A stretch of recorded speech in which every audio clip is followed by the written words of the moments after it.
I'm Mason Mount. You're listening to the London is Blue podcast.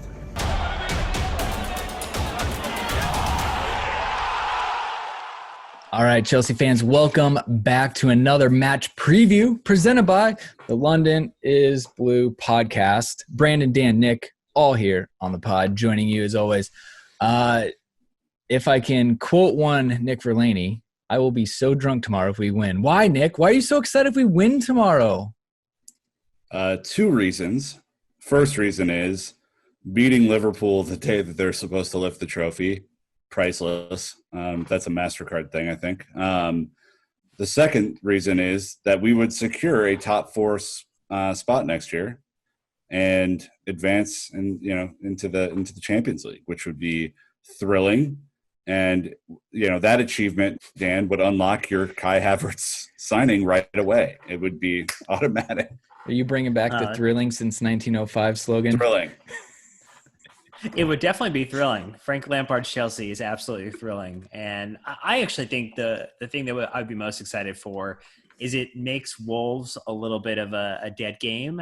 And what better than an opportunity to potentially roll out with 5 subs, a bunch of academy youngsters who've been training with the first team, giving Lewis Bate maybe some first minutes here, a couple of the other guys who've just been helping support and prep the team. I think that to me is actually there's a lot of reasons, but that's a nice little cherry on top if we can take care of business today or, when people are watching. Interesting. I don't think he's just going to throw the youth in, but it'll give an option for some debuts, which Lamps loves. Hey, Lamps loves the youth debut this season. I will give him credit. A lot of swan players, songs to a couple players. Well, I was thinking that too. You're going to have like William. The young and the old. All right. Well, to preview, obviously, this match against Liverpool, I'm thinking they might be a little tipsy, a little pregame in the match, thinking about the end game. But if there's one thing that we know Liverpool are good for, it's trying to spoil our own celebration, just like we did to them in the Slippy G moment that a lot of people still haven't forgotten about. The stats heading into this one, right? So Liverpool on a bit of an iffy form since clinching, lost to Arsenal most recently, drew Burnley, beat Brighton pretty easy, beat Villa, but then got smashed by City 4-0 right before the break. Chelsea beating Norwich, losing wildly to Sheffield, beating Palace, beating Watford, and then losing to West Ham again before the break.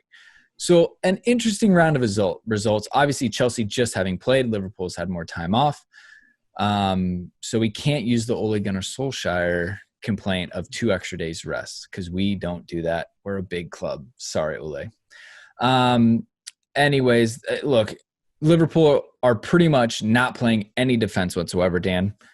They still love a goal, but they cannot be bothered to track back. So the opportunity is there that at the end of the day, they're not that bothered by it. They don't want to get injured, and they're getting the trophy anyway. So it is really just 90 minutes before they get to party all over again.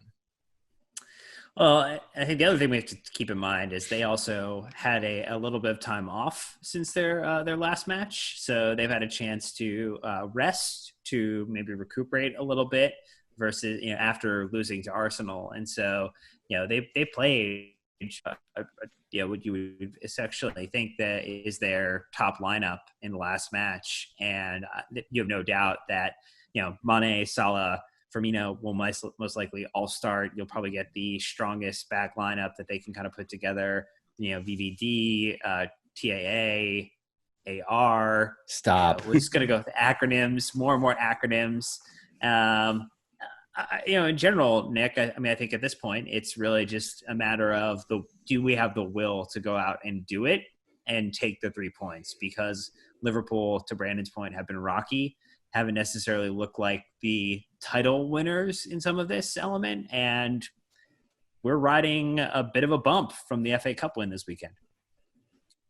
Yeah, I think, we said this after the United match, right? It's one more gutsy performance is what is required. And I am of the opinion that Liverpool are not just going to roll over and give us this game, nor should they. It's a competitive league for a reason, but they don't have a ton of motivation, admittedly. I don't think Klopp will see a that way. I think he wants to win and win big always. So it'll be interesting. I mean, it's like guts, a little bit of graft, and maybe we start kicking them around the pitch again and become a little feistier. Maybe we're bastard coated bastards with bastard filling.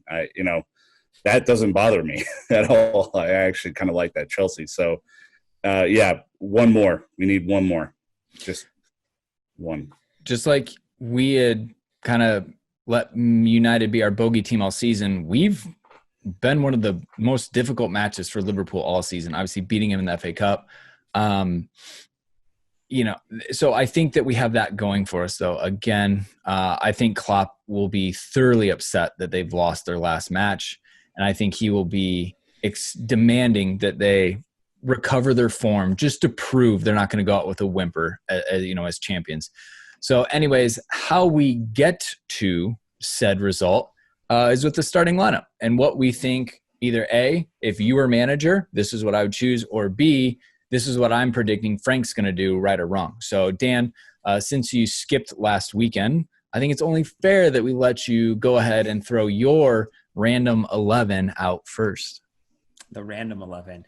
Well, the 11 that Frank Lampard will start tomorrow is going to be Kepa between the sticks. It will be a back three again of Asby, Rudiger, and Zuma. You'll get the Reece James, Jorginho, Kovacic, Alonso show with Mason Mount, Giroud, and Christian Pulisic will be healthy enough to start this match. And look, if it ain't broke, don't fix it. You know that we are likely to get bossed on the wings. Like, that's where the battle is going to take place in this game. When you think about Robertson, you think about Alexander-Arnold, you think about Salah, all of it's going to be going down the channels. It's not going to be cuts in. And so if we can make it a little bit more difficult, add a couple more players there to force them to try to go through the middle or go over the top, I actually think what we did versus United, where we kind of kept that press on really strong, is going to be the key to winning this game. I think it's exactly the same cut and paste solution. I find that interesting. I'm similar to you. I'm saying because I'm similar to you, and I do get what you're saying, and so that's why I'm thinking as a 3-4-3 as well, with Kepa in net and goal. Aspie, Christensen, and Zuma is my back three. And I'm really hoping Christensen is healthy enough just because of his reading of the play. And again, that's Mr. Anti-Christensen, as I've been labeled.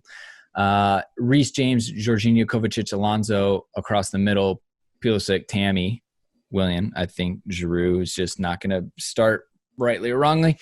And to your point, if we can crowd out the wings with the center back out there, with the wing back out there, and then you can have your defensive cover with the two mids just holding. They don't need to be dynamic because Liverpool's midfield three is largely skipped throughout the match. They don't use it, Nick. So it's like, well, you don't really have to worry about manning up in a matchup in the middle. So you can give a little there so you can try to hit them on the break. And, to Dan's point, if their outside backs are pushed up, that's the exact space that Pulisic, Willian, Mount, whoever is out there will be able to, hopefully exploit. Yeah, I would be a fool to not predict again the 3-4-3, but I do think it will take a little bit of different tactical shape in this one. United are a counterattacking team. They are not a possession dominant team unless they're playing someone like Palace or whatever. So we were able to press them all game. What we have to realize, though, is Liverpool is based on a press too, right? So the reason I think a 3-4-3 works, even though we've played them in a 4-3-3 all year in each of the three successive matchups that we had, is essentially we are giving up the midfield again in terms of just being outnumbered because they are going to play a 4-3-3 because they have for the last 5 years. But I think the advantage with the three is going to be the passing angles up wide and probably some longer balls to try and go over their midfield advantage. And so to have the ability to have Alonso, give Trent a little bit of a scare and vice versa with Reece on Robertson, I think there is going to be a interesting challenge that happens in that space, whatever halfway up the pitch, where both those wing backs are typically at. So I have a lineup of Willie getting another start. I'm the most pro Willie guy on this podcast. Reece James, Aspi, Christensen. I agree with Brandon. From a passing perspective, I think he is going to be able to hit those angles a little bit better. Zuma, Alonso. We need one more gutsy performance from Alonso, maybe a goal. Who knows? I have Ruben and Kovacic in midfield. I don't know if Jorginho is the right guy in this matchup, and I would be interested to see if Ruben can maybe be a little bit of a physical threat as the ball kind of gets into midfield, maybe aerially to go win it. And then I have Pulisic, hopefully back from injury, knock on wood. Giroud, because you have to start him in a kind of winner-take-all match for us. And Mason Mount has to be in the front three as well, given his last performance. So that's what I got. You know what? One of the mismatches I think Frank identified against United, and he's going to want to do it again, was Alonso versus Wan-Bissaka on the far post. That height advantage that Alonso has over pretty much every outside back, like they were dumping balls in the back post and really letting him play as a wide attacker. I think, again, him against Trent is a huge mismatch when we have the ball around their box. Now, obviously, we know Trent will be a handful for Alonso going the other way, but it's just one of those things. If we can get a little bit of possession, make sure Alonso can get up into the other box, into their box. I think that's another thing they might look for, which I was really kind of impressed that it was like as speed to Alonso multiple times against United. And I think that's something we should look for again. I don't know, Dan, as far as like being clinical and finishing, I don't think it's too much to ask for Van Dijk and Gomez and Alisson to just give a few away like they have the last couple games. Keep on keeping on. It's a celebration for them, right? So I'm sure there's some type of gift bag that has been put together to give to all the players to commemorate the moment. Allison's gift bag can just be letting one kind of pass the line there for us. We would not turn that down. Could they return the favor? We won the league for them against City. Could they return the favor and allow us to be in the Champions League next year? That's reasonable. Absolutely. It's one interesting thing is, since you guys both went with Christensen, I'm a little interested. I think he can work in this match better than some of the other ones, just because the front attackers are not as physical. It is a speed game that you're going to get from Salah, from Mane, and from Firmino. So, similar to City, I think that can work here. A little concerned about just kind of maybe switching off and, getting kind of caught with some of the crosses that we could potentially be liable to. One of the reasons I had Christensen instead of Zuma in the sweeper role, and I'm sacrificing Rudiger for this one, is think about the way that Firmino plays as like a deep lying grab the ball striker. Christensen, I think, is much more apt to track that movement than Zuma, who may go crashing in a little too hard at times, which is, again, fine by me. But I think for this one, you have to play a little bit of finesse with Liverpool's front three and understand their passing movements. When Firmino drops deep to get the ball, that Salah and Mane are going to go streaking, kind of down into the box. And so through the quad. Bring your green hat, obviously. Going to KFC. Love the old school reference. And then just, I probably should have said at the beginning, but no N'Golo Kante again for Chelsea. Liverpool are without captain Jordan Henderson. Milner's maybe, and Joel Matip is out. Again, Henderson maybe from like a character and like a leadership perspective, same thing, Milner, but not massive impact players for them in the way that they play. It's also credit to their system. So, look, massive opportunity for Chelsea to not leave it to the last day. Really hoping that Liverpool, as Frank said, we will give them their guard of honor. That lulls them into a false sense of confidence, and we can just go out there and rip them early.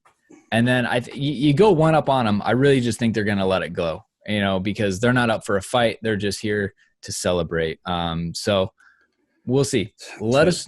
Tomorrow is a day where you need to absolutely take your chances and finish early. Mm-hmm. If we get a couple in the first half, everyone can chill out a little bit, breathe a little deeper, be okay. Like Giroud, Pulisic, Mount, William, whoever starts, just slot them home early, please.